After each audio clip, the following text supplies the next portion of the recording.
Bueno, nada, que no, la computadora cuando estamos haciendo el código no es que, bueno, si lo hacemos con un agente de IA quizás es un poco más permisivo, pero cuando estamos programando tenemos que hacer una secuencia y no queda como a interpretación de, bueno, se ejecuta o no se ejecuta. Si está la condición dada, se va a ejecutar y nada, no podemos alterar esa ejecución entre una ejecución y otra, sino que es un programa que se ejecuta con cierta lógica y todas las veces que corremos ese programa va a tener la misma lógica. ¿Sí? Y bueno, lo que estamos haciendo es básicamente darle esas instrucciones con todas estas reglas para que nada, la computadora pueda hacer esa ejecución y comprenda justamente lo que le estamos diciendo. Quizá cuando estábamos ahí con la semana pasada con el laboratorio, eh, algunas situaciones quizá nos fueron un poco más favorables. Por ejemplo, no sé, el uso del más cuando eh, colocábamos dos strings, o sea, dos cadenas de caracteres. Y decimos, bueno, lo lógico sería que no sé, te dé un error que no puede sumar dos cadenas de caracteres, pero sin embargo lo que hizo fue concatenarlo y básicamente unió un string con el otro. Nada, eso quizás no dio un error y fue como una característica del lenguaje que justamente el operador más tiene estas dos características. Ser el mismo símbolo para hacer suma de dos enteros o dos flotantes y también concatenar dos cadenas de caracteres. Así que, bueno, ahí hay unas pequeñas excepciones que vamos a ir manejando. De hecho, también lo tenemos acá en la presentación. Em, Bueno, hay un poquito de las características de Python, o sea, estamos hablando de un lenguaje de programación moderno y muy usado, justamente tiene mucha comunidad, por eso también creo que les compartí hay varios foros yo sigo diciendo foro, pero bueno, son páginas que enseñan, digamos, características básicas o, bueno, tienen diversos cursos para comenzar a programar. Eh, Tiene tendencia, pero bueno, también sucede con varios lenguajes, o sea, es como tuvieron su auge.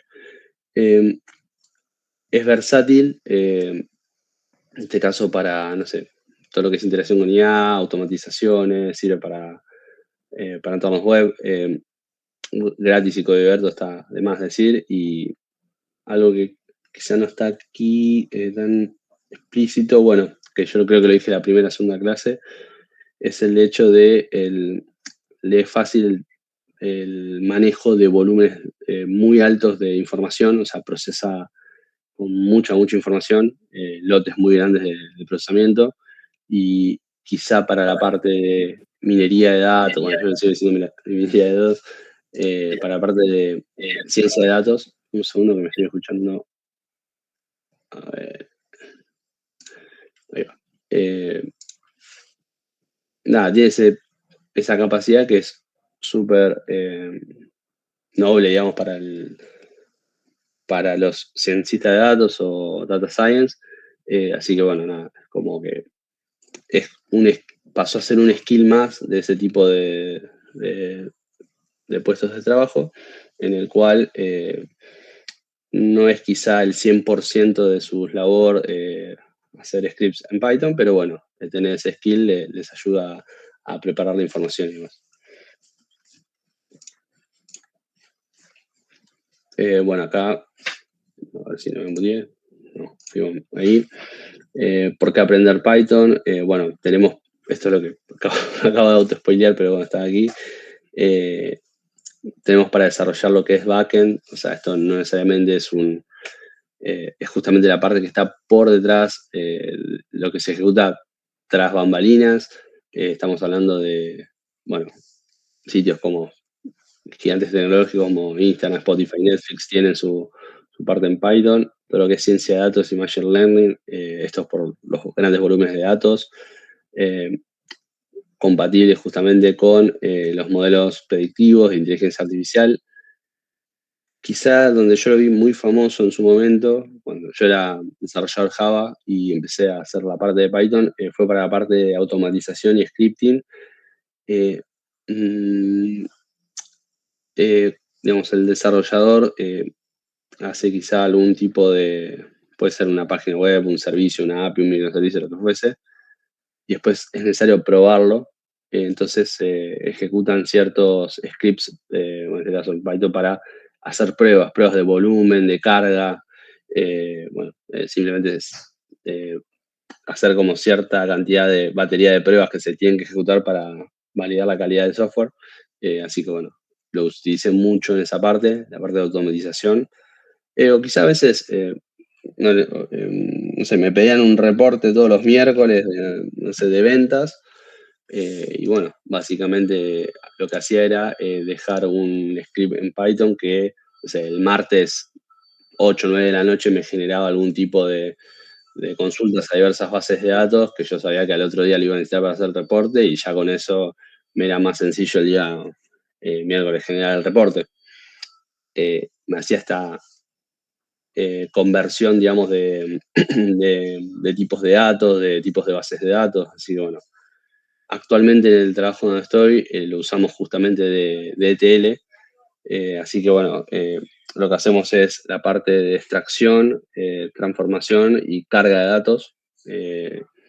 Nos conectamos con bases de datos Oracle, con Mongo, bueno, ahora ajustamos contra servicios de API REST, así que, y después, bueno, procesamos esa información y lo dejamos quizá en un repositorio.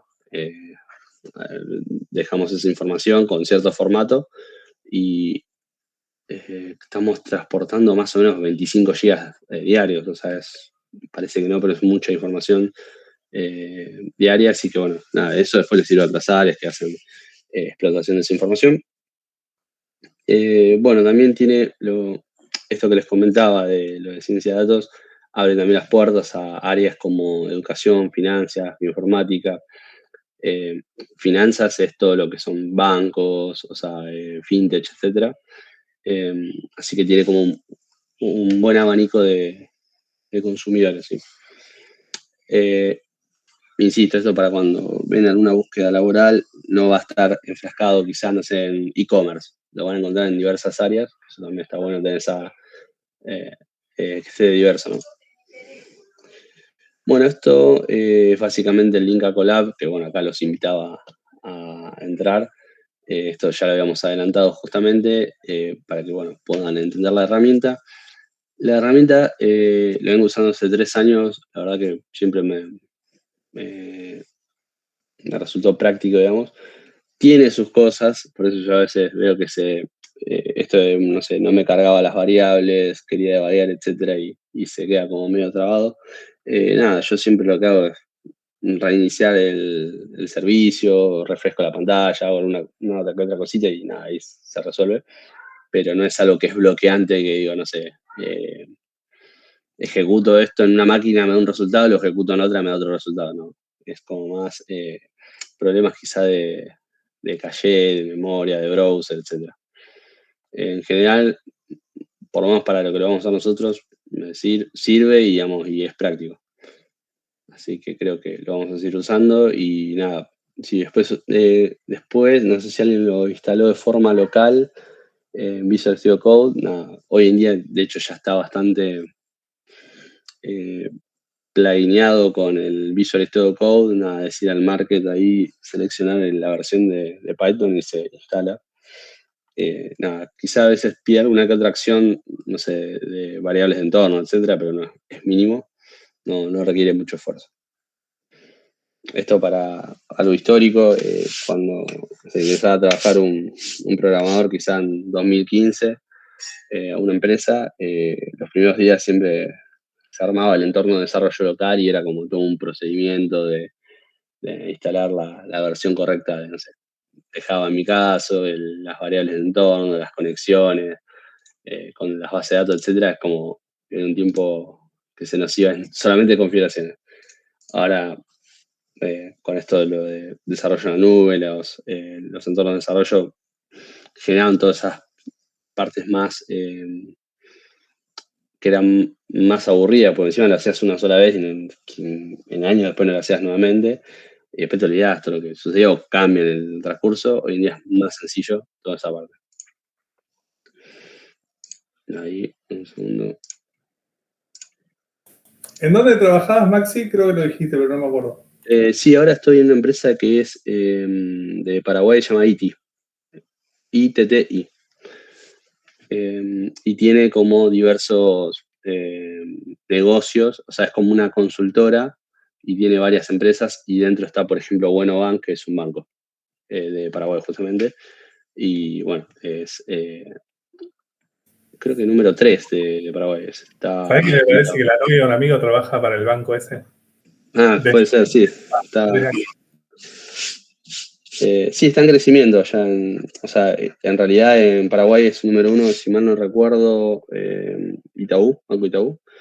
Y estaba número 2 o número 3 estaba por ahí. Y es relativamente nuevo, no es un banco que está hace millones de años, no como esos bancos, por ejemplo. Así que bueno, está con crecimiento, eso lo vamos. Y tecnológicamente también, o sea, está como en esa. eh, Está como con una aceleradora digital tremenda, porque bueno, están saliendo de toda una arquitectura monolítica, están como haciendo cosas copadas. Bueno, ya abordando, digamos, directamente la parte de sintaxis, para comunicarse con el usuario, lo vamos a hacer en este caso a través de diversos comandos. El primero que vamos a ver es el pedirle al usuario el ingreso de un por teclado y vamos a usar justamente la palabra que se llama input. Eh, Esto es bueno, la interacción que nosotros vamos a tener con el usuario. Después, obviamente, esto se puede conectar a través de una interfaz visual, puede ser a través de un servicio, o sea, un servicio con otro servicio, un programa con otro programa, que si nos da tiempo lo vamos a poder ejecutar, ese tipo de interacciones. Pero bueno, en este caso es cada vez que necesitamos algo del usuario, va a ser con la palabra que se llama input, y lo que permite input es tener un pequeño mensajito, entre comillas, dentro del paréntesis. Es la palabra que se llama input, abro paréntesis, mensaje, cierro paréntesis, y el resultado de input siempre va a ser un texto que es un string. Eso lo tengo que almacenar en una variable, ¿sí? Que en este caso es de texto. Esto es lo que también habíamos charlado un poquito. ¿Qué pasa si yo preciso justamente pedir un número? Bueno, lo que voy a hacer puede ser entero o flotante. Lo que voy a hacer antes de almacenarla en la variable, hacer la conversión. ¿Cómo hago la conversión? Con la palabra reservada int, si necesito un entero, abro paréntesis, en la misma sentencia del input, con paréntesis, el mensaje hacia el usuario, cierro paréntesis y bueno, ahí estoy solicitando al usuario la edad, pero cuando lo almaceno en una variable que va a ser de tipo numérico, ¿sí? En este caso entero. Si este fuese altura, por ejemplo, puedo poner float y acá pongo, no sé, altura y se me va a almacenar 1.70, por ejemplo. Si está en metros, por ejemplo. Así que bueno, nuestra interacción de momento va a ser de esta forma. Siempre vamos a usar el input para solicitar al usuario diversos datos. Bueno, esto creo que ya lo hicimos. Bueno, esto que yo también les decía, lo primero que se trata de hacer es ejecutar nuestra primera línea de código en el programa que estamos tratando de aprender. Todo lo que queremos mostrar por pantalla, vamos a usar la palabra reservada print, que es básicamente el escribir que teníamos en pseudocódigo. Bueno, hay un mensaje de bienvenida y bueno, nada, se acostumbra a poner un hola mundo, que es, bueno, llegué hasta este lenguaje. Así que bueno, siempre que tenemos que hacer interacciones es print si quiero mostrar un cartel, un mensaje, un menú, y si quiero solicitar, por ejemplo, selección del menú, de cuál de las opciones quiero, o un dato, no sé, la altura, el peso, no sé, el sueldo, lo que fuese, voy a usar un input. Bueno, como habíamos visto quizá en la parte de diagrama de flujos, creo que lo vimos un poquito más. Existen estas estructuras que se llaman de decisión, en las cuales tienen ciertas características y nos permite bifurcar, tomar, digamos, diversas elecciones a partir, puede ser de un dato ingresado por el usuario o el resultado de quizá de algo que ingresó por algún dato nuestro, ¿sí? O sea, eso es independiente. Pero no, la condición no necesariamente tiene que ser lo que ingresó el usuario, sino capaz que es lo que ingresó el usuario multiplicado por 5. Ya es el resultado de otro cálculo, pero nada, se suele utilizar justamente la palabra reservada if, la condición lógica, que esto, bueno, puede ser igualarlo con un dato, preguntar si es mayor o igual, menor o igual, si es distinto. Después de esa condición voy a escribir 2 puntos y todo el bloque que se va a ejecutar acá, después de dejar la indentación, son estos 4 espacios, se va a ejecutar.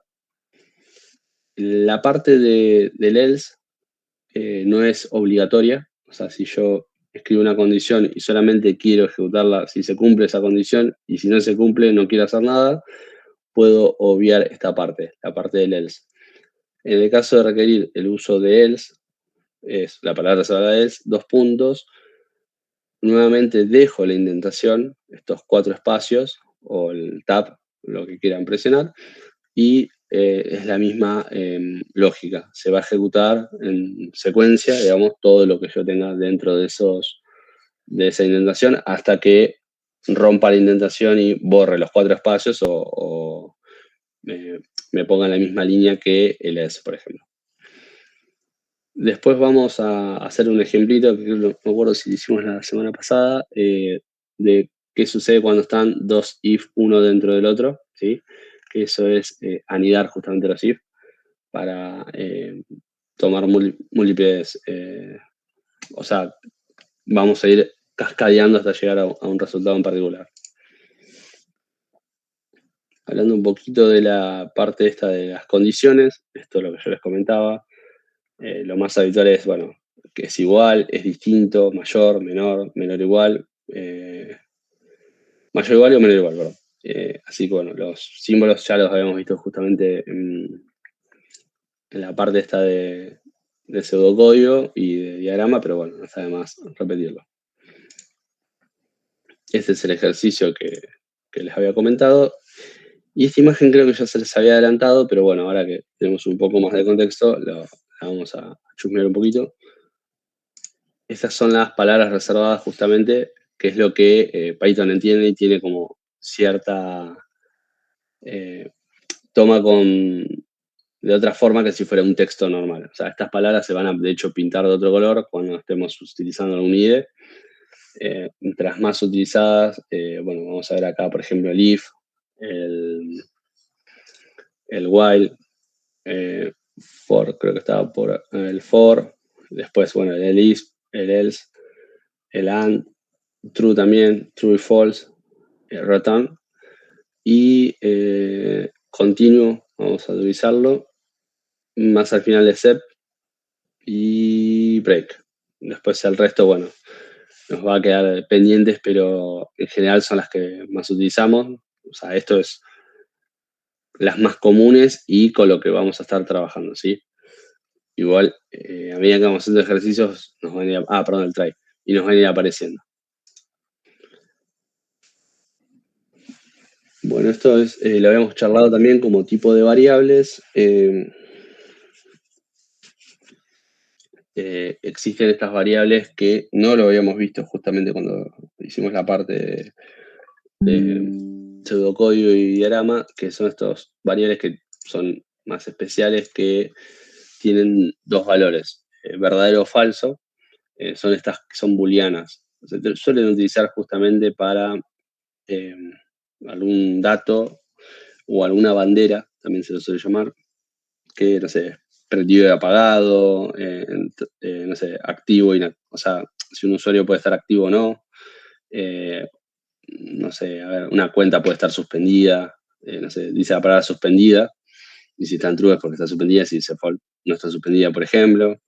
Eh, no sé, algún tipo de inhibición o bloqueo que se pueda hacer sobre una cuenta, o sea, cuenta no es bancaria, puede ser una cuenta de acceso, una ficha de usuario, no sé, yo me creo en una página, me registro, hago el registro, digamos, de la página, dejo mail, usuario, password, y no sé, por ejemplo, me pide me envía un mail en el cual yo tengo que validar mi correo electrónico para poder ingresar. Entonces, hasta que no hago la validación de correo electrónico, no me deja ingresar. Entonces, ahí puedo dejar no sé, valido su mail como una bandera y le pongo en false y una vez que valida, cambia a true y ahí lo dejo ingresar, ¿sí? Son condiciones que yo a veces tengo dentro de mi programa. Debería ser un dato consistente, o sea, si yo no sé, eh, eh, tengo, no sé, estoy pensando, a ver, si yo le doy un sentido lógico, digo, bueno, el estado de la cuenta va a ser eh, activo o inactivo, ¿sí? Entonces yo digo, bueno, activo, true, le dejo la bandera. Pero después, no sé, tengo puede ser una condición por la que no quiero dejar entrar al usuario a mi página y lo paso a false, pero que no tiene que ver con, no sé, con un bloqueo, con una actividad, así como digo, una lista negra, vamos a decir.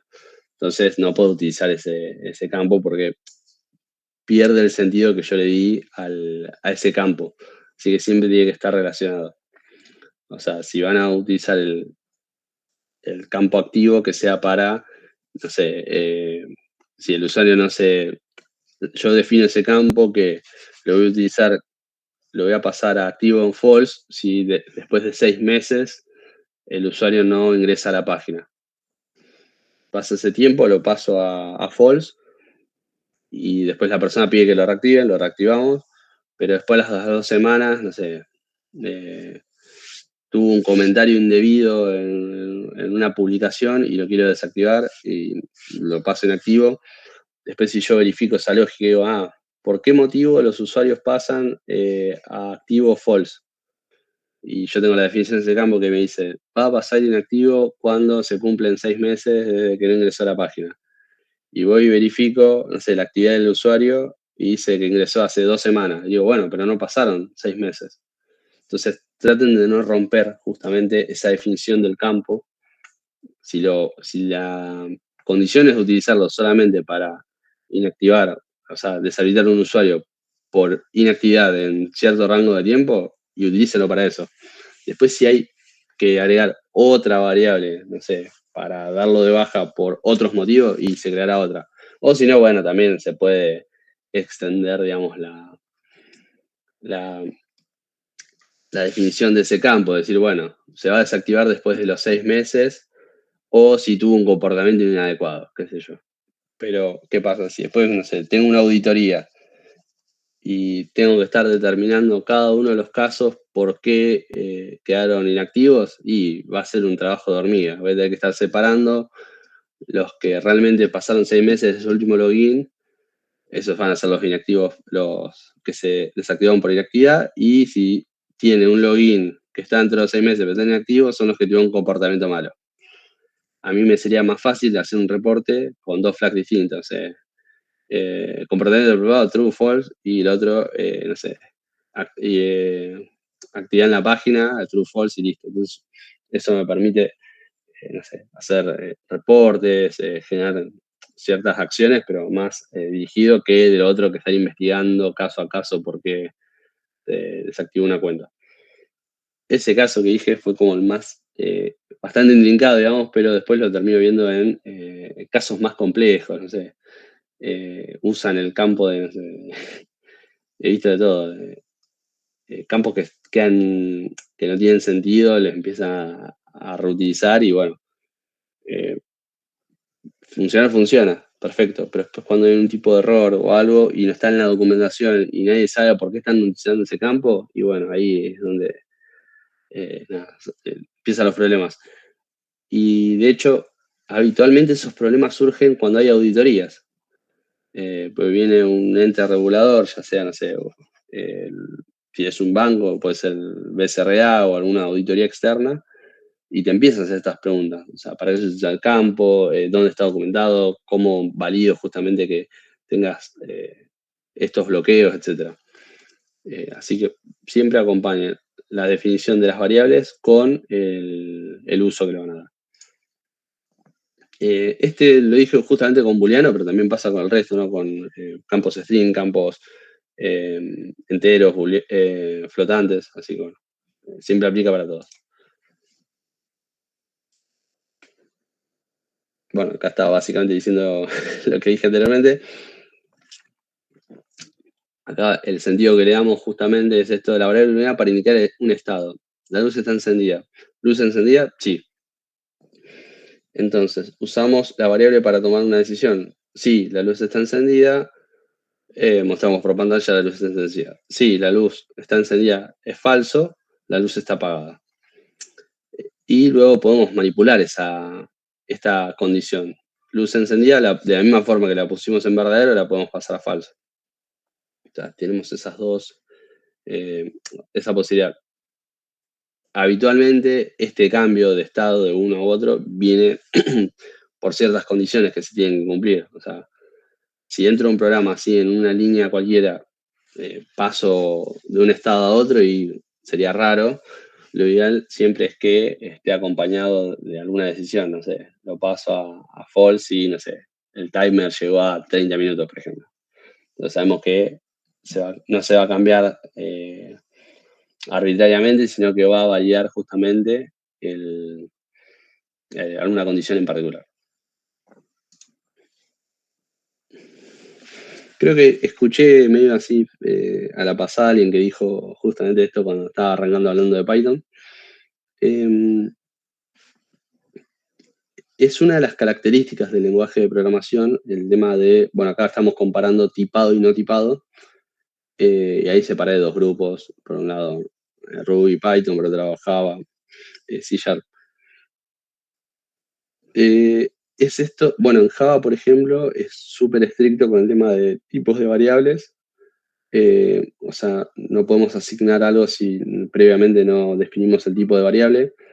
Acá, como ustedes vieron en la primera clase que vimos en el laboratorio, es una práctica que se da. De hecho, inicialmente te la asigna como string y después vos lo cambiás eventualmente si querés transformarlo a entero, si querés transformarlo a float o a booleano, haces el cambio. Pero tiene esa versatilidad de bueno, poder hacer el cambio de tipo de variable y sin embargo en Java es más estricto. Bueno o malo, nada, son diferentes, o sea, tienen estos dos manejos. Por eso quizá a veces si ven algún, o sea, si están haciendo el seguimiento, acá vemos Python por primera vez, ustedes se están interiorizando y después pasan a Java, lo van a notar como más restrictivo y de hecho, nada, hay que estar justamente mucho más atento a los tipos de variables. Eh, Esto lo comento nada más para el seguimiento, o sea, para el desarrollo del seguimiento, corrección de errores y demás. De hecho, el mismo IDE ya te va a ir recomendando justamente, como vimos el otro día, el tema de, bueno, mira que le vas a asignar uno de tipo string a un entero, primero tenés que convertirlo. Bueno, en Java lo mismo, pero directamente no va a funcionar. Aunque que queremos empezar sin definir una variable, ya te va a decir que no. O sea, como más rústico en ese sentido. Yo la verdad que utilicé los dos y no encuentro, o sea, si bien esto de estar más atento con el tema de tipos de variables y que es más restrictivo, para mí no es una ventaja ni una desventaja, simplemente es la diferencia entre los dos lenguajes. Sé que hay gente que prefiere más los no tipados, pero bueno, es simplemente por tema gusto. pero para mí, no, insisto, no es una ventaja ni una desventaja, es algo que los hace distintos, pero bueno. Pero lo que pasa es que en realidad los tipados suelen ser compilados, ¿no? Se suele compilar para correrlo. Sí, por eso, nada, lo que decía es... uy, perdón. Sí, pero es simplemente que existen estos dos mundos, nada más. No voy a entrar en detalle por eso, porque nos podemos poner a hablar de un montón de cuestiones. No es una guerra ni nada por el estilo con nosotros, pero bueno, sé que a veces viene personas que trabajan mucho tiempo con Java y ven esto y capaz que nada, les llama la atención y por eso la mención. El tema del ser estricto con el tipo de datos. En el momento de... porque ahí vos mencionaste la compilación y acá me sucede antes, de hecho, en la parte de codificación y de hecho en el runtime, o sea, en el tiempo de ejecución, las dos cosas.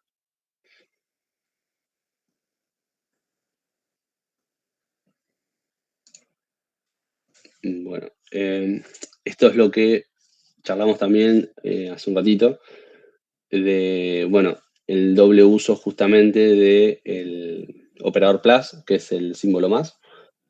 Nos sirvió en este caso para hacer la suma justamente de dos enteros, dos float, pero también nos sirve para unir dos pedazos de cadenas de caracteres.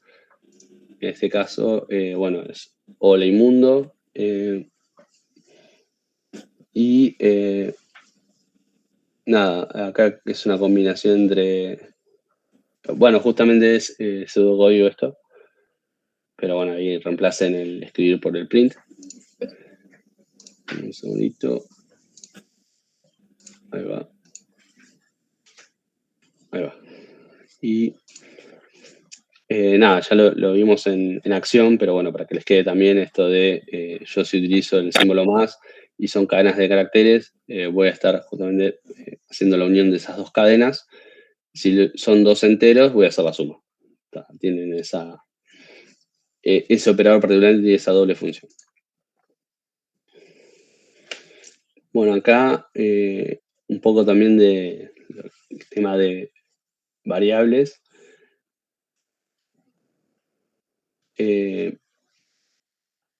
Nada, esto de cuando estamos solicitando un dato a un usuario, o sea, con el caso del input, eso lo tenemos que almacenar para después, obviamente, usarlo en algún momento.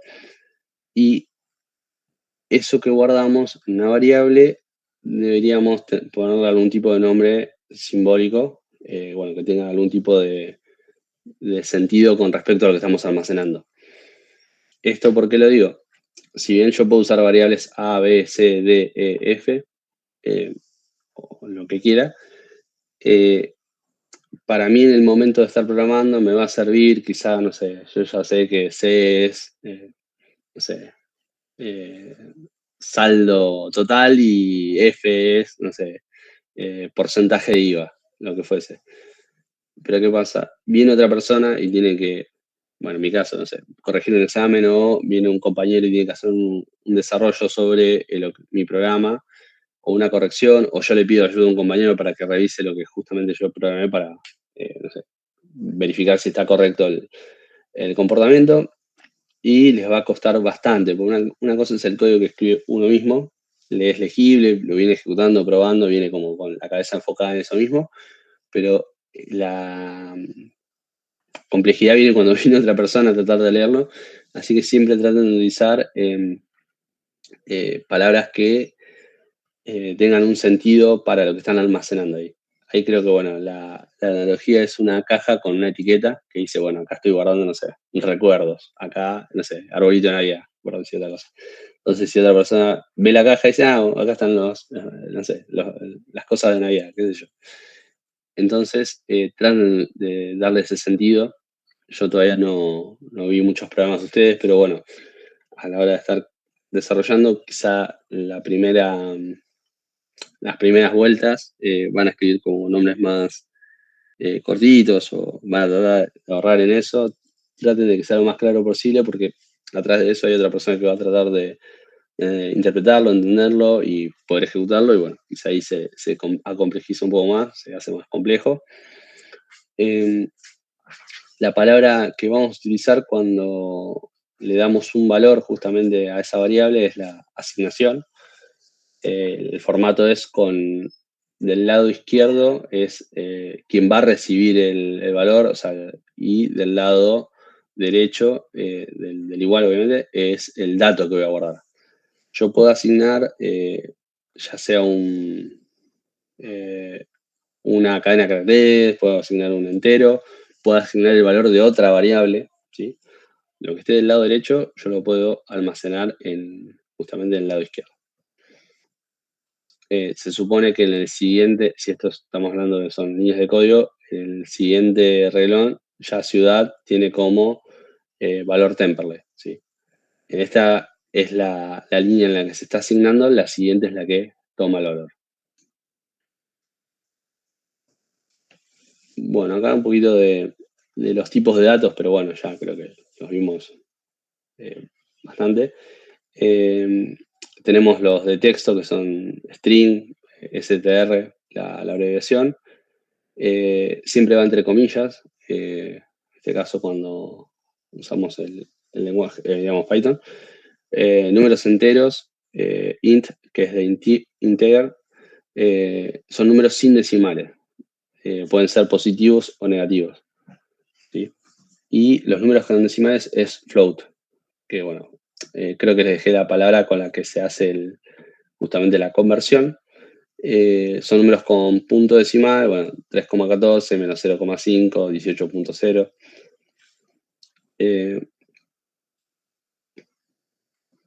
Bueno, después acá hay una pequeña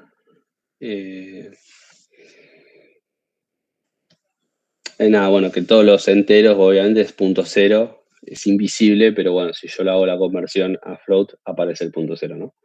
Como para tenerlo en cuenta. Bueno, booleano puede tener true o false como valores justamente, y acá menciono listas, no lo vamos a ver hoy, pero sí existen diversas listas, así que vamos a ir haciendo justamente ejemplos con listas, pero bueno, para que ya tengan en cuenta que no sé, puedo tener una lista de cadena de caracteres en las cuales voy a almacenar, no sé, las ciudades. Voy a tener una lista de números que van a tener los DNI de las personas, por ejemplo. Voy a tener una lista con floats que van a tener, no sé, los sueldos.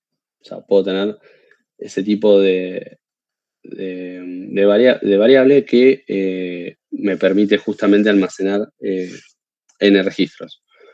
Acá es 1 a 1. Yo defino, no sé, la variable de texto nombre y va a contener un nombre. Sin embargo, ¿qué pasa si yo tengo, no sé, una empresa y quiero saber el nombre de mis empleados? Entonces, la lista de nombres de empleados va a tener todos los nombres de mis empleados. Después le vamos a ver, nada, tranqui, quédense con eso, que puedo tener como ese recurso justamente para trabajar cuando acá estamos haciendo ejecuciones simples con algunas variables, pero bueno, después vamos a trabajar con otras condiciones, con, no sé, varias compras, varios, no sé, empleados, cuentas, etc. Repasamos un poquito acá la parte de sintaxis. Dijimos que, bueno, asignación era justamente cuando utilizamos el igual. También podemos hacer una asignación, pero agregando alguna cuestión, no sé, en este caso, una expresión matemática que estás haciendo, le estás sumando 2. Bueno, la función escribir, vamos a usar el print y bueno, dentro del paréntesis vamos a dejar justamente el mensaje hacia el usuario. Ahí, bueno, pinté de colores como para que ustedes puedan diferenciar qué es una variable, qué es un operador, qué es una constante y qué es una función.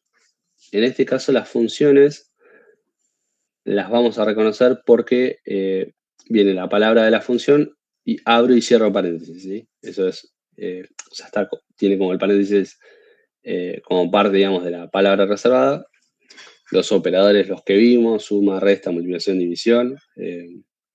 Bueno, estaba también la del módulo y potencia. Variables, bueno, justo utilicé X, pero podría ser cualquier letra, cualquier palabra. Y constantes en este caso es porque, bueno, es un número que en las n ejecuciones que lo voy a ejecutar, siempre va a tener el mismo, va a ser un dato duro. En este caso es un do, podría ser un 2.1, o sea, lo que quiera.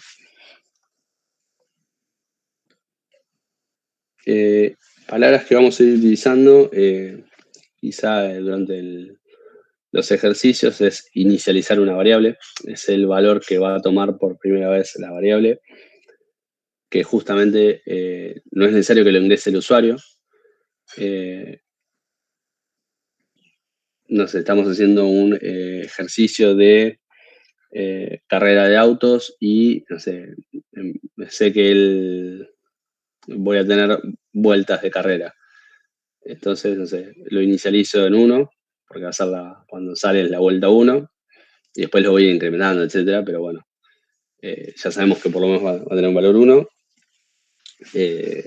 O no sé, cualquier otro tipo de dato que sea de la carrera, no sé, puede ser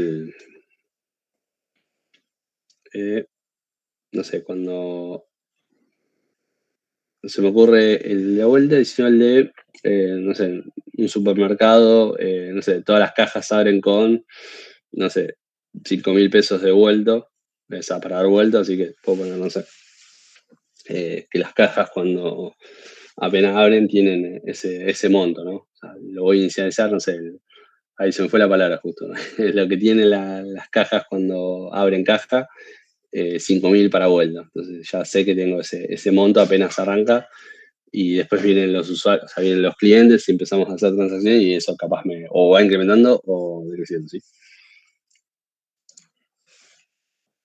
Bueno, asignación es justamente la variable igual y dentro del valor.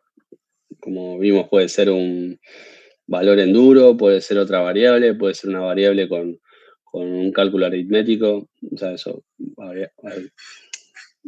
a ir siendo a gusto, pero lo que quiero que se lleven de estas dos es las palabras que utilizamos. Inicialización es cuando le damos el valor por primera vez a la variable, y asignación cuando justamente es el procedimiento de asignarle un valor a una variable.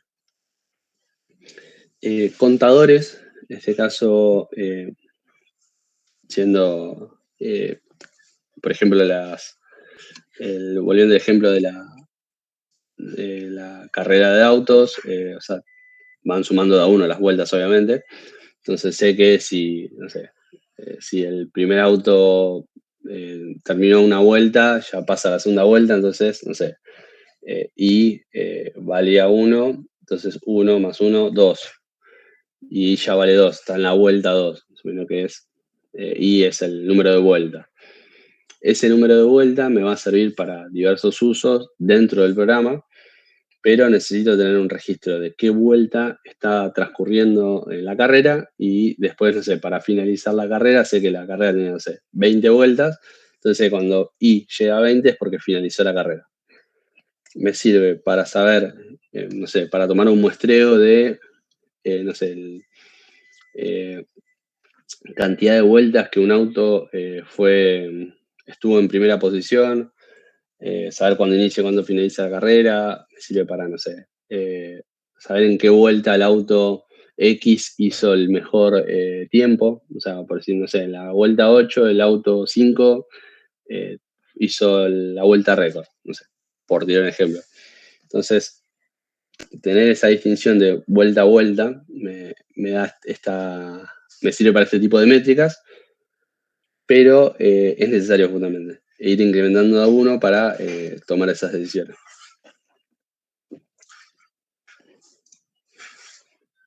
Bien, acumulador, creo que lo utilizamos la semana pasada, pero bueno, volvemos a la parte de esta teórica.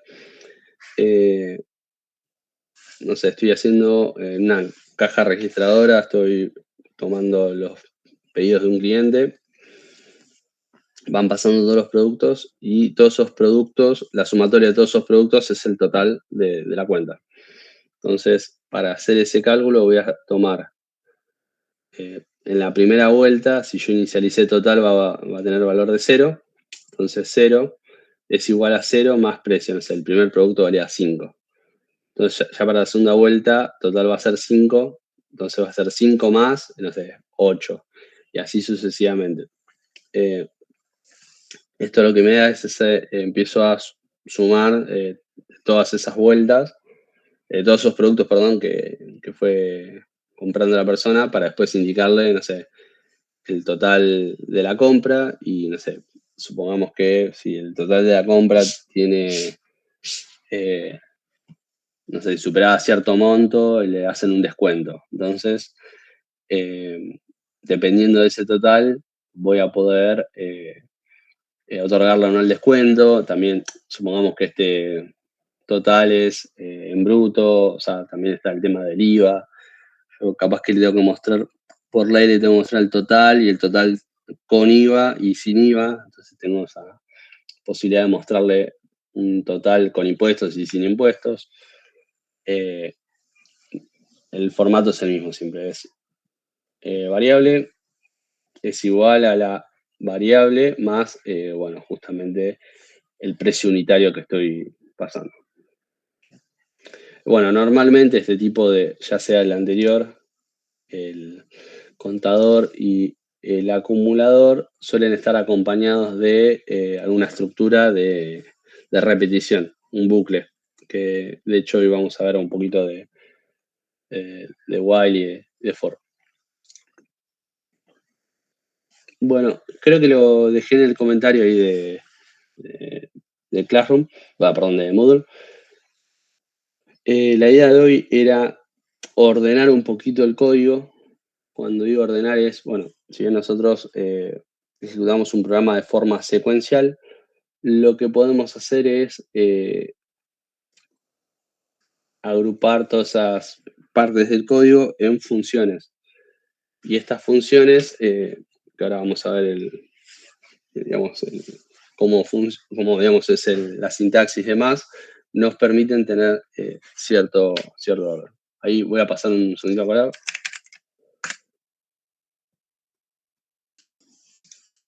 Y lo vamos a ejecutar.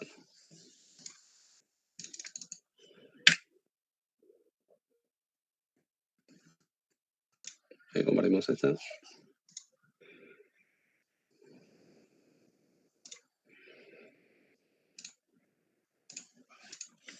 Bueno, lo que habitualmente hacemos es lo siguiente. Escribimos print. Hola.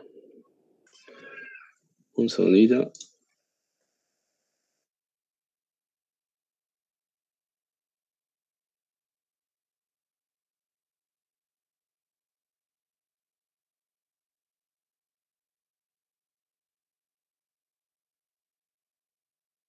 Estamos. Hola. Y no sé, suponemos que acá ponemos un nombre. Juan. Y acá le ponemos nombre. Estamos gritando.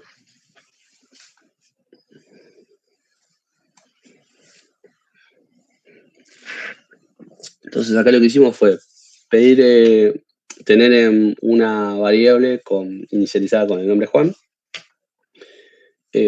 Mostramos por pantalla con un print hola y le sumamos justamente la variable, el contenido de la variable nombre. Lo que vamos a hacer ahora es justamente, yo esto decía de cómo organizar, es a este mismo código poder llamarlo con diversos nombres y reutilizarlo. A esto vamos a hacer, vamos a poner un saludo. Y ahí armamos justamente la función.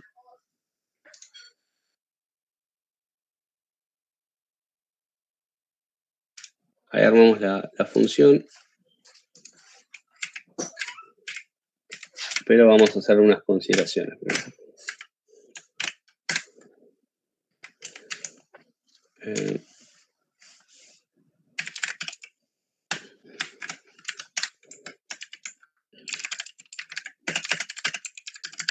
Esto lo ponemos para ir inspeccionando primero.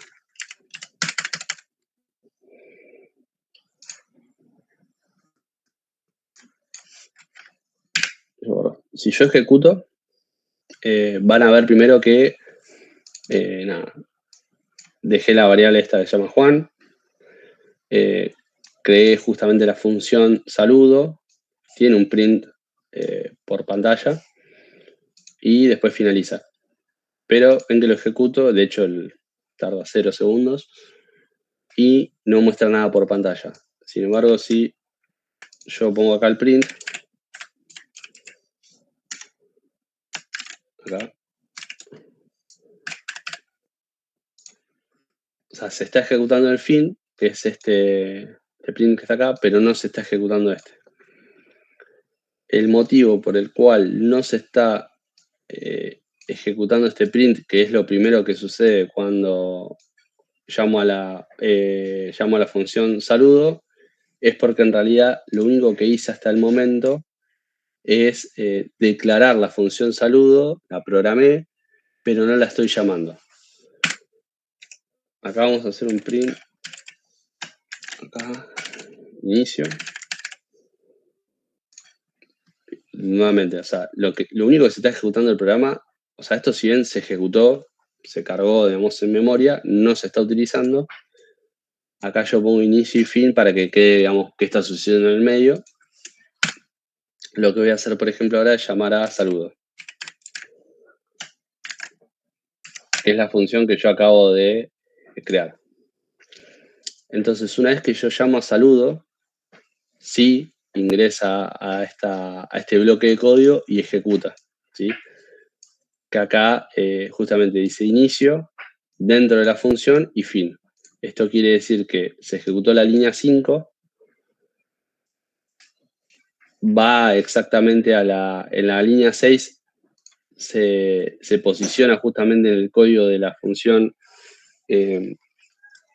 saludo y ejecuta lo que tenga que ejecutar. En este caso el bloque de código es una sola línea, podrían ser n, y una vez que termina,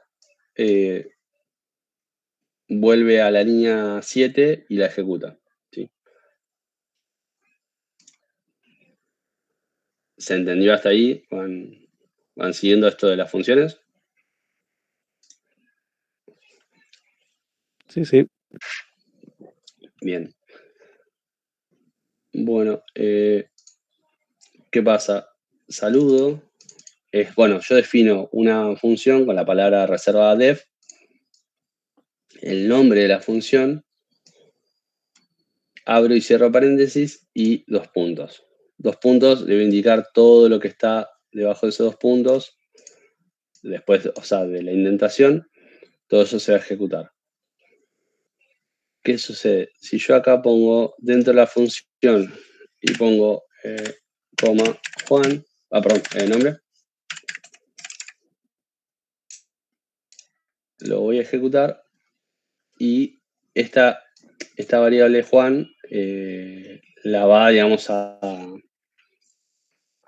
tomar justamente porque, digamos, la tengo definida en la parte superior. ¿Qué pasa si yo a Juan lo paso acá, a esta posición? Vamos a borrar esto. O sea, la variable Juan, yo defino la función, llamo justamente perdón, muestro por pantalla inicio, llamo a saludo y finalizo. Y sabe qué valor tiene Juan en este caso nombre, que es Juan. Si yo la paso abajo, la va a seguir conociendo, en este caso, a la variable, ¿sí? Bien. ¿Qué sucede si yo llamo justamente a la función saludo y no quiero usar justamente estas variables, sino que le quiero pasar justamente el nombre de la persona a la cual quiero saludar, ¿sí? Vamos a hacer un input en este caso. Vamos a poner nombre. Ahí, eso es igual a input.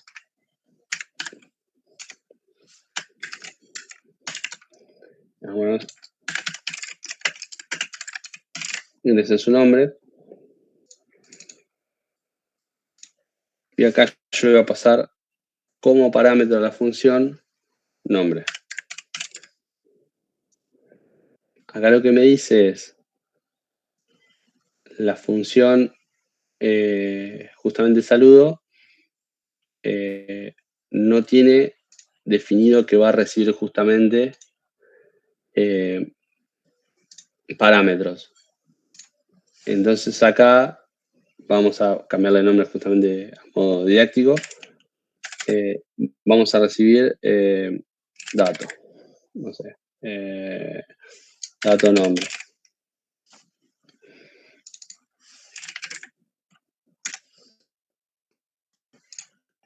Ejecutamos, ahí escribo. Entonces lo que sucede es, yo le pido por teclado ingresar el nombre, la persona lo tipea, llamo a la función saludo y a la función saludo le paso por parámetro el nombre, que es lo que acabo de grabar acá. Cuando se ejecuta esta función, acá dice que recibe un parámetro que se llama dato nombre y ese dato nombre, o sea, está esperando en este caso un string. Yo lo que hago es mostrar este mensaje dentro de la función y justamente utilizo el dato que me pasaron por parámetro. Yo si esto lo puedo, vamos a hacer así.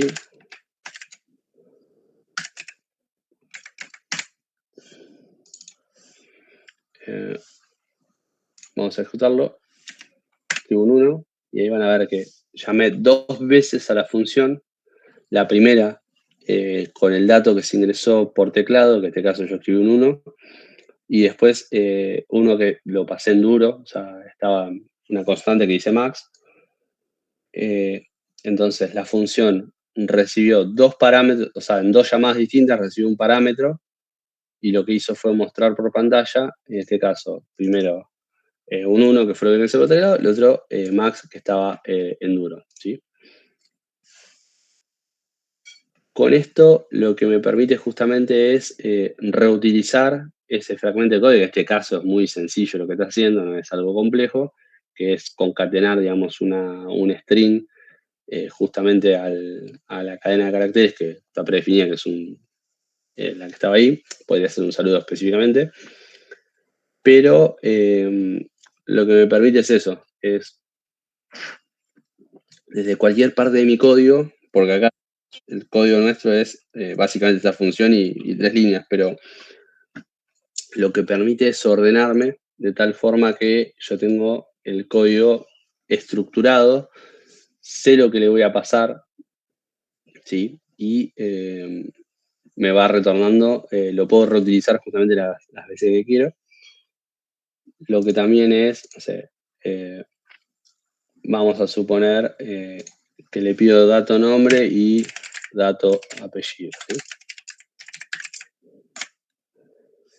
¿Qué pasa?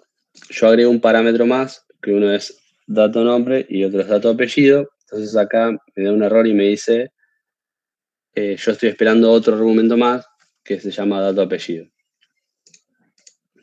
Acá le voy a poner apellido y acá le voy a poner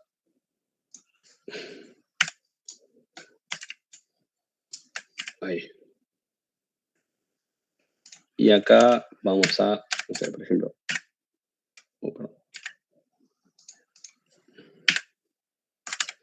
me cambié el teclado, ahí va un segundito.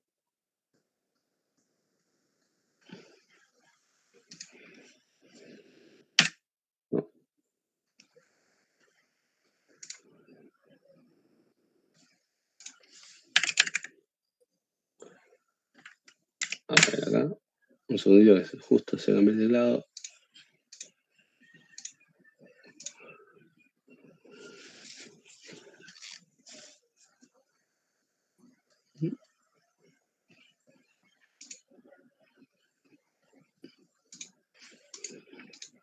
Qué raro. Bueno.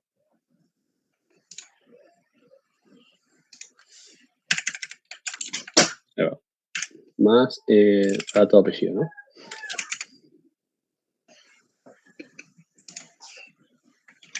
Escribimos así. Entonces lo que hizo fue, dentro de la función, esos dos parámetros que yo le envié por parámetros justamente, en este caso me mostró ese mensaje predefinido, que bueno, ya vamos a cambiar el nombre. Saludo. Y concatena justamente dato nombre más dato apellido. Que acá cuando yo llamo a la función, en realidad no le estoy pasando dos strings, en este caso uno ingresado por teclado y otro que lo pongo en duro ahí directamente, una constante. Y a la misma función la llamé dos veces, con parámetros distintos, ¿no? Entonces lo que hizo fue, bueno, vamos a contarlo nuevamente. Saluda, en este caso a uno que apare y a max 2, ¿sí? Y finaliza. En el caso de querer justamente utilizar, ¿qué pasa? Lo que sucede, si yo acá agrego un print y quiero mostrar, no sé, dato apellido, me va a decir que no sabe qué es dato apellido, no está definido. ¿Por qué no puedo utilizarlo? Justamente porque la validez de dato apellido solamente es dentro del contexto de la función saludo. O sea, una vez que sale de la función saludo, se pierde, digamos, no tengo forma de recuperar ese dato. Entonces, si yo, no sé, necesito, acá porque son, no sé, bueno, es un nombre y apellido, pero si, no sé, estoy resolviendo algún cálculo y después quiero utilizarlo, tenemos forma de hacer ese tipo de uso, pero viene acompañado de la función, perdón, de una palabra reservada más, que es return, ¿sí? Yo acá pongo return y, no sé, pongo dato apellido.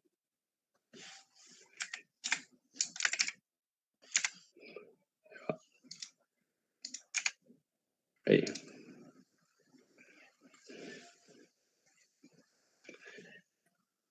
Y ese dato apellido vamos a ponerlo acá.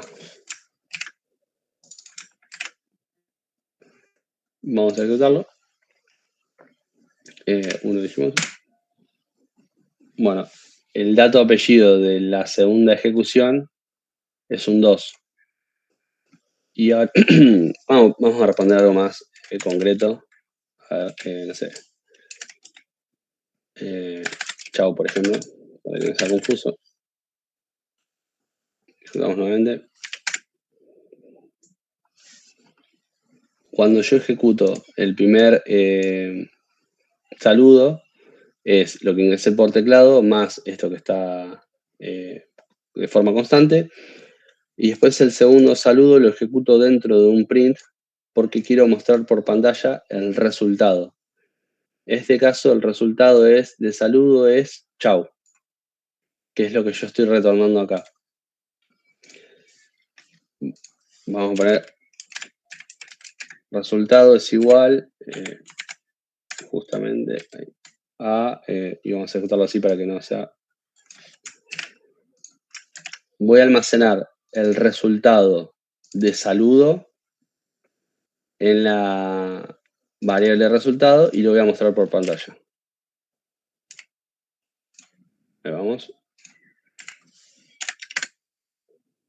Entonces, en la primera ejecución muestro solamente por pantalla saludo, nombre más apellido, y en la segunda ejecución lo que hago es lo que me retornó como resultado justamente saludo, lo voy a poner en la variable resultado y lo voy a mostrar por pantalla. Como ven, el resultado justamente para todos es chau. Y lo voy a mostrar entonces.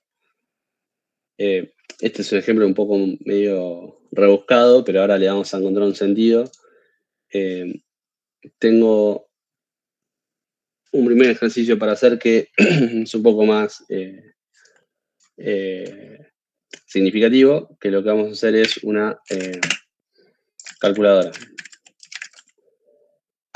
La calculadora en este caso va a recibir num1 y num2. Y no sé, por ejemplo, voy a mostrar por pantalla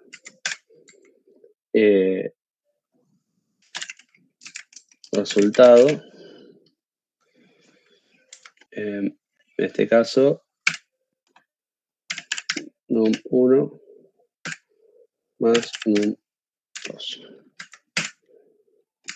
Entonces, si ahora yo llamo a calculadora, le puedo pasar un 3 y un 5, por ejemplo. Yo voy a mostrar, voy a ejecutar la calculadora las n veces que quiera. Vamos a ejecutarlo así, vamos a poner un número negativo. Vamos a darlo. La idea es esto, es reutilizar, recibir justamente, bueno, en este caso solamente hace la suma de dos enteros. Pero nada, la idea es hacer este mismo programa, esta misma calculadora, y que permita, digamos, las diferentes, o sea, suma, resta, multiplicación y división, ¿sí? Para poder lograr ese objetivo, tenemos que justamente permitir un parámetro más. No sé, vamos a ponerle operación, por ejemplo. Ahí ya me está diciendo que no sabe qué es operación. Y vamos a poner acá un if. Si operación es igual a, no sé, suma. Entonces ejecuto la suma.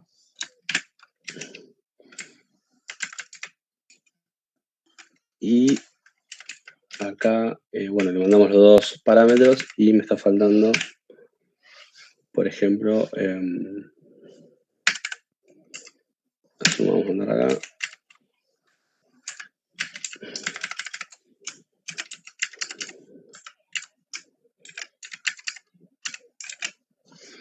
Vamos a ejecutarlo así. Mismo resultado. ¿Qué pasa si yo acá le mando una resta? Simplemente no lo va a ejecutar, porque cuando recibe la operación, el único operador que estoy permitiendo en este caso es justamente el símbolo más. Si yo esto lo replico,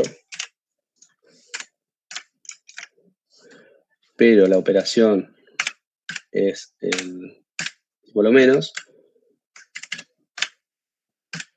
puede hacer justamente todas las operaciones, ¿sí? Pero en este caso, bueno, yo porque estoy viendo justamente el código, veo que se está ejecutando de forma correcta, pero acá podemos, no sé, de suma, vamos a poner acá, para completar un poquito más la información, resultado de resta. Entonces, bueno, resultado de suma es 8, resultado de resta es, bueno, 8 también. Resultado de suma es 48, ¿sí? Entonces, es una calculadora que me está pidiendo tres parámetros, en este caso un número cualquiera, otro número y una operación. ¿Qué sucede si acá yo le envío una letra? La D, por ejemplo. Me va a dar un error, porque lo que trata de hacer es en la línea 5,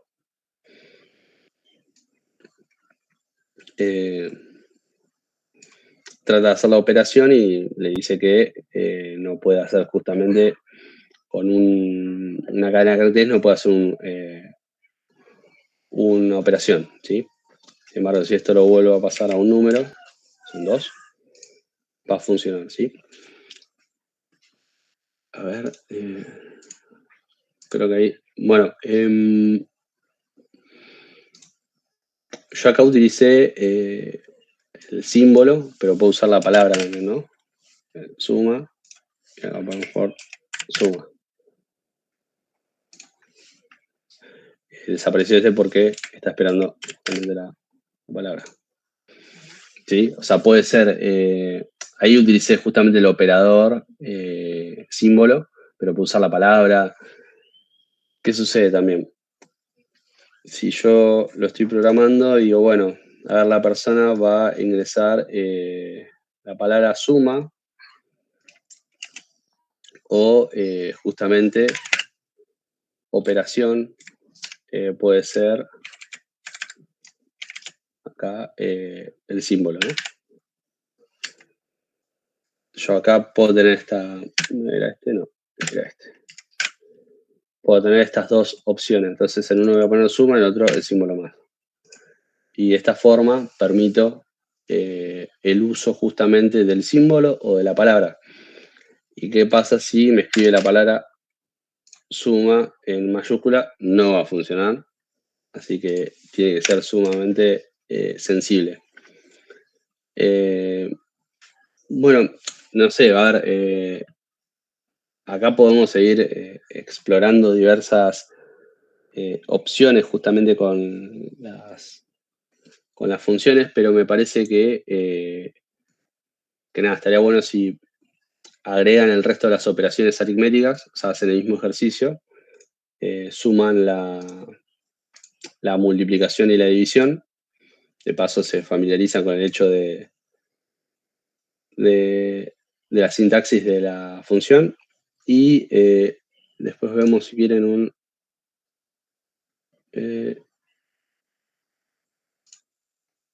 esto es... si quieren vemos un poquito más con el tema del return para ver cómo lo manipulan después de salir de la función. Y nada, ahora les envío obviamente el material de la clase y este ejercicio, nada, la idea es que lo podamos resolver acá en clase. ¿Cómo ven esa opción? Joya. O sea, la idea es hacer esta misma calculadora, sumar las otras dos operaciones que faltan. Dale. ¿Vale? Bueno, obviamente si tienen dudas o algo, lo vemos acá, presentan o lo vemos acá, pero bueno, traten de escribir su primera función, agregarle este tipo de parámetros y bueno, nada, no los quiero confundir, pero bueno, después podemos controlar justamente si ingresa todo minúscula, todo mayúscula, etcétera, eso lo vamos a poder controlar un poquito más adelante, pero bueno, vamos a asumir siempre, vamos a usar estos casos de que nada, lo escribimos correcto, ¿no? Así que bueno, nada, me quedo acá en silencio, pero bueno, si tienen una consulta, me abre el micrófono. ¿Pasas el código por el chat? Dale. Gracias. Nada. Pero lo voy a mostrar por pantalla justamente acá en el print. Perdón, cuando llamo a la función. ¿Cómo hacemos esto? Bueno, ponemos print, justamente, y si yo esto lo ejecuto, va a seguir funcionando, pero acá me va a decir none. Pero acá vemos, por ejemplo, que en la línea 9 hace un print, pero vemos que hace el print, pero en realidad el primer print que muestra acá es el de la línea 3. ¿Sí? Posterior a eso quiere hacer este print, pero justamente calculadora no retorna nada. O sea, none es como no tiene un resultado, ¿sí? A la operación. Eso lo vamos a cambiar con return, que lo vamos a utilizar aquí. y vamos a retomar directamente la suma, ¿sí? Entonces, si yo ejecuto esto nuevamente, me va a poner por sí solo, justamente, este mensaje. Sin embargo, yo esto lo puedo adaptar, obviamente. Le ponemos el resultado. Y ahora vamos a ver, de hecho, que uno dice el resultado de 5 y el otro dice 48. Porque yo acá estoy ejecutando la función calculadora, en este caso así a secas, sin utilizar el resultado. Y en esta otra estoy armando justamente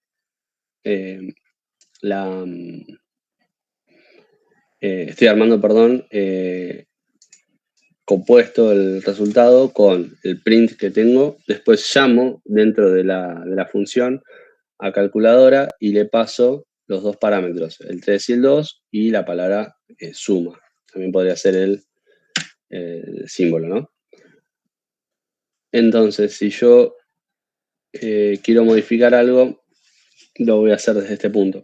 Esto mismo lo puedo hacer con justamente este otro return. Puedo hacer un return por cada una de las operaciones. Entonces, siempre que ejecuta una de las operaciones, va a retornar el resultado, ya sea la suma, la resta, la multiplicación y división. Bueno, que acá no está la multiplicación y división, obviamente, pero si yo ejecuto una operación que no existe, vamos a hacer el mismo caso, no sé, multiplicación. Perdón. Esto me quedó. Perdón. Bueno, justamente no sabe qué es la multiplicación. Y acá no estoy poniendo ningún print. Así que yo voy a poner el print acá. Perdón.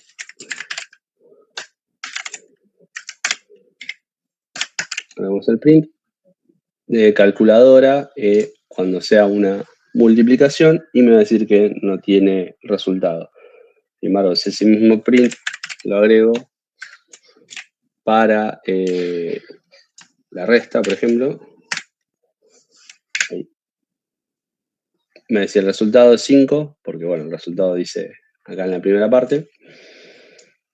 Y en el segundo simplemente 18 porque no le agregué nada, pero yo acá le puedo agregar el resultado de la resta. Y acá le agrego una coma.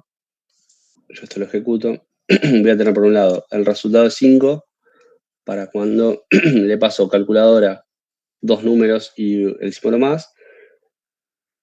Para cuando es la resta, bueno, lo mismo pero con el símbolo resta, y acá modifico el mensaje, y sin embargo, si escribo un print y dentro del print escribo mi función que se llama calculadora y le paso multiplicación, que es una función que todavía no terminé de armar dentro de mi función, me va a decir que no tiene resultado, ¿sí?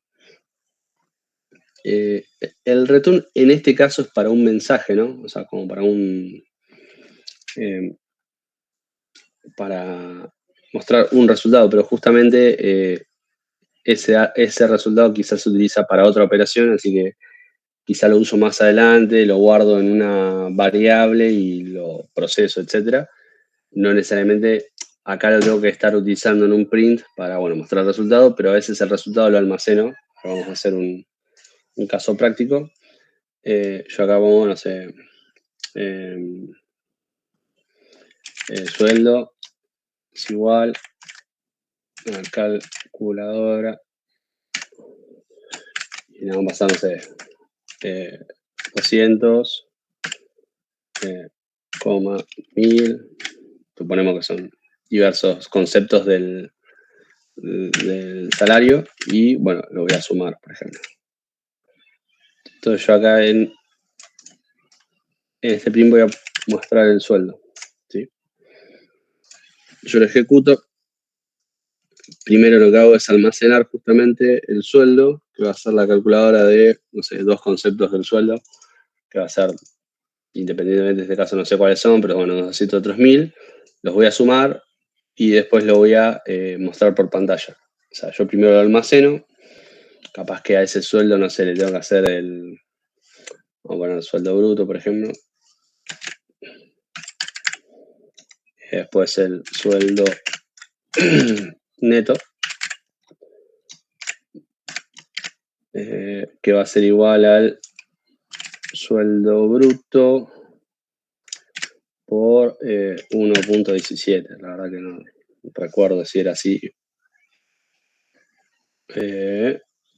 No es acá se estoy incrementando. ¿Sería así? Si me recuerdo. Y acá voy a mostrar el sueldo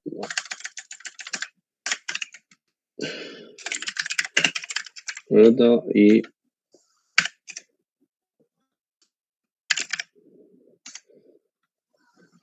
acá en el otro el sueldo neto.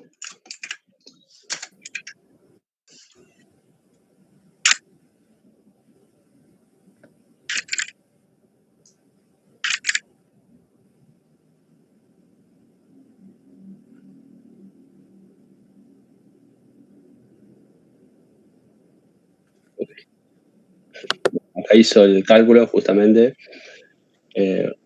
Bueno, hizo calculó el sueldo bruto, lo mostró por pantalla, que es 1.200, y después calculó, no sé, El neto, Maxi, es por 0.83, la diferencia. Ok, no me acordaba de esa parte.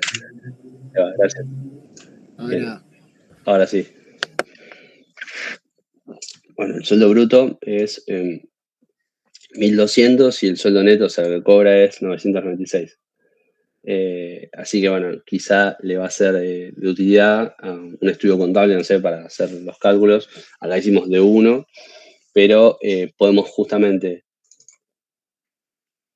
utilizar este sumador de conceptos de sueldo, que no sé, uno es el sueldo básico más, no sé, las horas extras, por ejemplo. Después le aplico los descuentos correspondientes, que es el 83%, dependiendo de la ley, etc. Pero para hacer el sueldo neto necesito el sueldo bruto y hacer este cálculo. Este cálculo, no me acuerdo si era o sea, puede ser algo similar, pero bueno, supongamos que son las retenciones que se le hacen. Así que bueno, la diferencia entre el sueldo bruto y el sueldo neto es este porcentaje. Entonces le puedo mostrar por pantalla justamente por un lado el sueldo bruto y por otro lado el sueldo neto. O sea, son dos datos que van a servir, no sé, para armar los recibos de sueldo de los empleados. Y esto mismo, que si quieren lo vemos en la clase que viene, yo lo puedo poner en un ciclo de repetición y empezar a pedirle los sueldos básicos y las horas extras de todos los empleados, ir haciendo justamente un reporte para reutilizar justamente esta función de calculadora y sacarle ese beneficio de, bueno, sé que el mantenimiento que tengo sobre este bloque de código, tengo que modificar algo, no sé, de repente me vienen y me dicen, no sé, cuando sumes las horas extra, no sé, tienes que agregarle el concepto, no sé, de que si es feriado vale doble, por ejemplo, por dar un ejemplo. Así que, nada, podríamos ya trabajar con estos dos parámetros. Este sería acá porque dice calculadores y acá dice NUM 1 y NUM 2, pero supongamos que este era sueldo neto y horas extras. Si son horas extras, no sé, hago un tratamiento distinto, y si es sueldo básico, hago otro tratamiento. Acá le pusimos calculadora muy genérico, pero esto tranquilamente se puede transformar en, no sé, generador de recibos. No sé, algo similar. Y acá tenemos por un lado el horas extras y sueldo básico.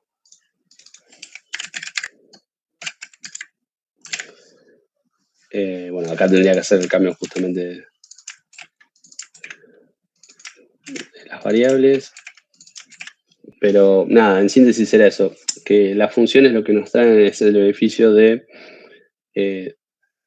reutilizar ciertas partes del código, poder llamarlo de diversas partes. O sea, porque acá, si bien esto es secuencial, yo estoy llamando a calculadora, que calculadora lo tengo acá arriba, de la 1 a la línea 5, y yo lo llamo 2 veces, ¿sí? O sea, si bien estoy en la línea 12, vuelvo a llamar a la función, ¿sí? Y así sucesivo. Si tengo un programa mucho más largo, lo puedo llamar de n posiciones. Por un lado nos da esto de estar más organizado, tener que intervenir o modificar en menos lugares, digamos, cuando nos piden un cambio, y reutilizar nuestro código, claramente. Esta es la primera función que hacemos, es a modo ilustrativo, pero si pueden hagan la de la calculadora, la que comentamos hace un ratito.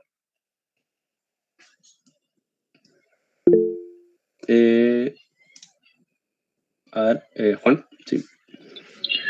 Profe, no entendí la diferencia entre el return y el print. Print, en este caso, muestra en el momento que se ejecuta un mensaje por pantalla.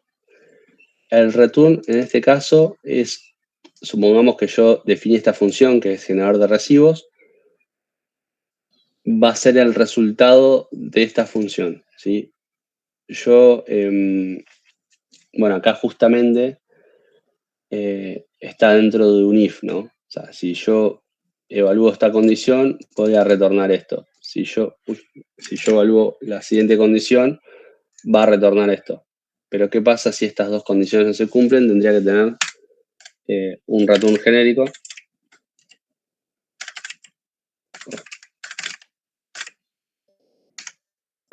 Cero, por ejemplo. ¿Sí?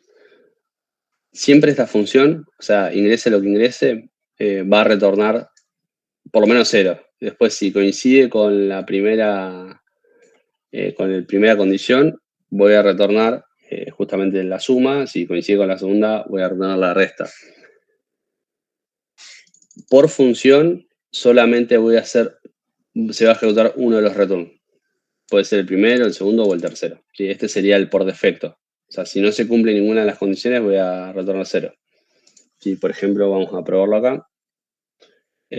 Acá le ponemos cualquier cosa. Entonces van a ver que acá, este era el del calculadora. ¿Dónde estoy? Esperen que me perdí ahora en mi... Ahí. Esto guardamos un toquecito.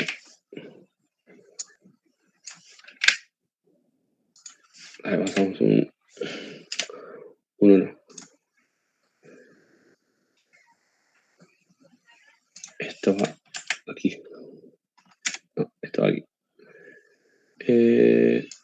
Vamos a pasar así. Ahí.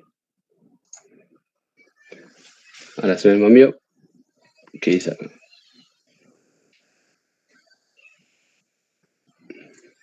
Perdón. Estas son cosas que pasan por recordora. Bueno. Fíjate que yo estoy mirando. Bueno, acá vamos a pasar de nuevo. Suponemos que no hicimos la multiplicación. Lo ejecutamos. Dice el resultado de la resta es 0. ¿Sí? El mensaje es este. El de lo que estoy pasando por pantalla, pero vamos a borrarlo de hecho para que no sea confuso. Yo hago un print de generador de recibos, que es mi función. Le paso un 3 y un menos 5 y le digo que los multiplique, por ejemplo. Cuando va a ejecutar, no coincide justamente con el primer if, no cumple ninguna de estas condiciones, no cumple con ninguna de las condiciones del segundo, entonces va por esta que es por defecto. O sea, si no se cumple esta condición y no se cumple esta, por lo menos me va a retornar un 0. Entonces yo lo ejecuto y me va a retornar un 0. Acá le envíe lo que le envíe, o sea, si yo le envío basura, siempre me va a retornar 0. El return va a ser el resultado de la ejecución de la función, ¿sí? Sin embargo, el print es lo que yo quiero mostrar por pantalla. Si yo acá pongo, no sé, print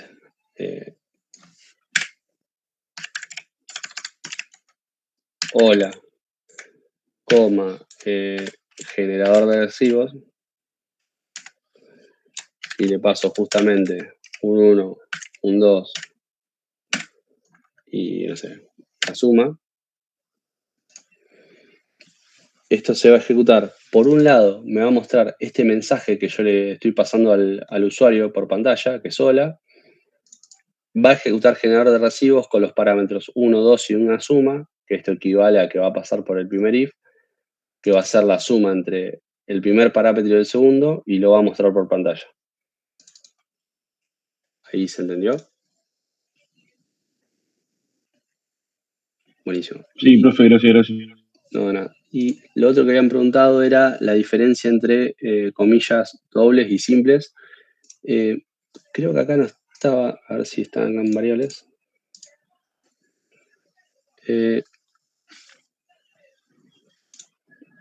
Bueno, básicamente cuando se suelen poner comillas dobles es una cadena de caracteres. Cuando se ponen comillas simples es un carácter. ¿Sí? Vieron que acá dice que, no sé, el resultado está compuesto por 4 caracteres y esto me quedó viejo, de hecho, de otra ejecución, y es la cantidad de caracteres. ¿Sí? Sin embargo, acá dice que, bueno, nombre vale, es un 1 y es un carácter. ¿Sí? Es la unidad justamente de la cadena de caracteres, expresarlo justamente con comillas simples. Acá podría haber usado comillas dobles. Hay una diferencia. Sí.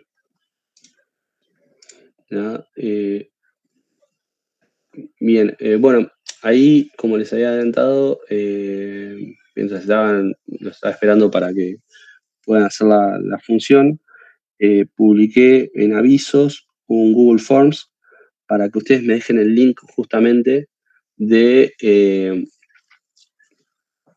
Colab. ¿Sí? Así que la idea es que hagan la calculadora con las 4 operaciones aritméticas.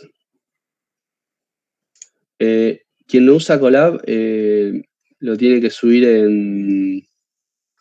en Google Drive. Me dejan el link de Google Drive y me dejan el código en cualquier archivo, o sea, en un archivo .py o en un archivo .txt, yo después lo paso, no hay problema.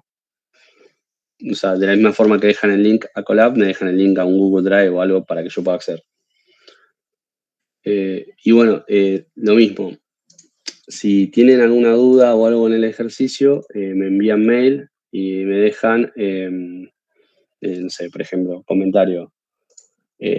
No entiendo, o sea, estoy teniendo problemas con la línea 5. Entonces, voy puntualmente a la línea 5 y veo que, no sé, ¿por qué problema? También, a ver, no se limiten a errores de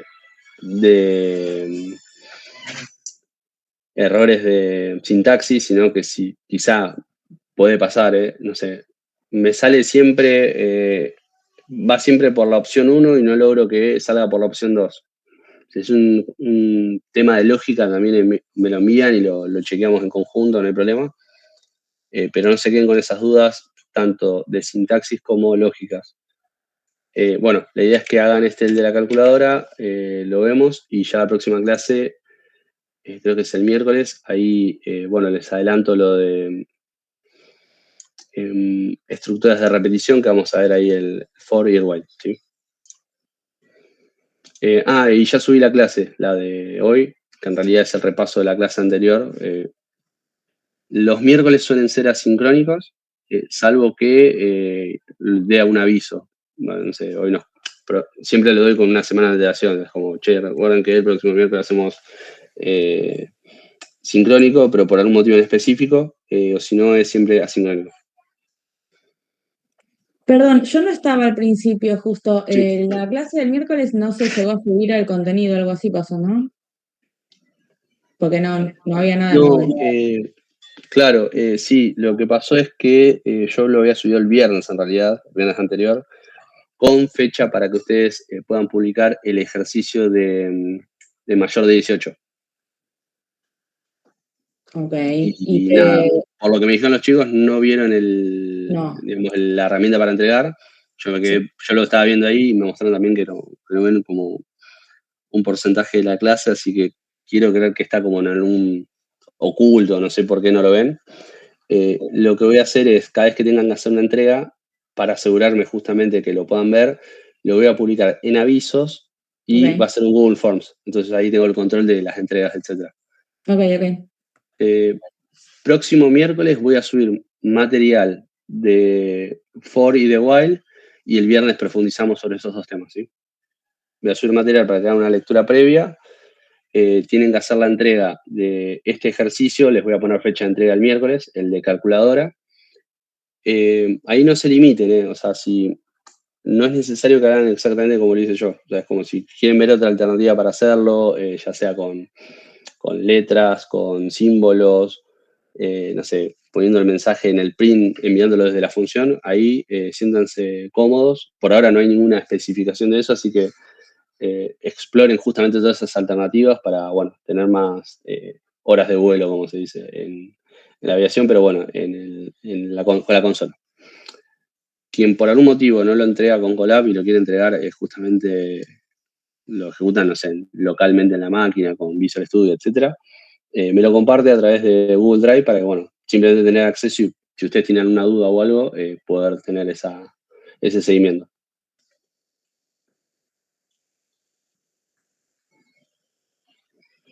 Sí, o sea, si querés agregarlo y te sentís cómodo con agregar justamente control de excepciones, no hay ningún problema. Va a ser un tema que lo vamos a ver justamente. O sea, en unas clases ya lo vamos a estar viendo entre todos.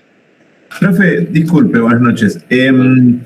Entonces, ejercicio de calculadora, ya hubieron un par que lo entregamos. Bueno, lo entregamos con la versión más sencilla.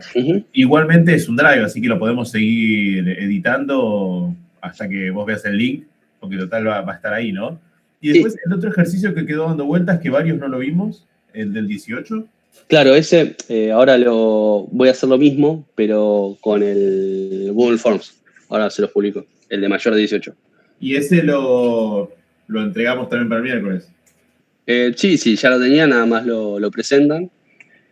Estos ejercicios, a ver, yo hago un muestreo, acá, bueno, en clases son 56, no veo todos habitualmente, voy a hacer un muestreo, y lo que sí, si tienen alguna duda, o, no sé, tienen, o sea, duda en el ejercicio, duda con la sintaxis o con la lógica, ahí me envían mail o me contactan para poder ver ese caso. O sea, lo que me interesa es más los chicos que tienen, que no se queden trabados con el ejercicio, eso.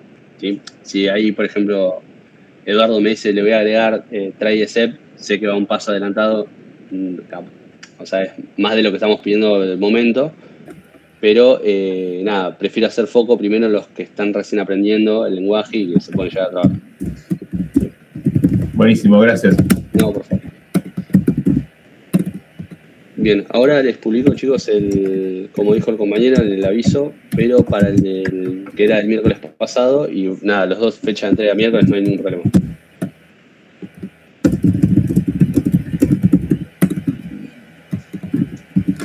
Y, bueno.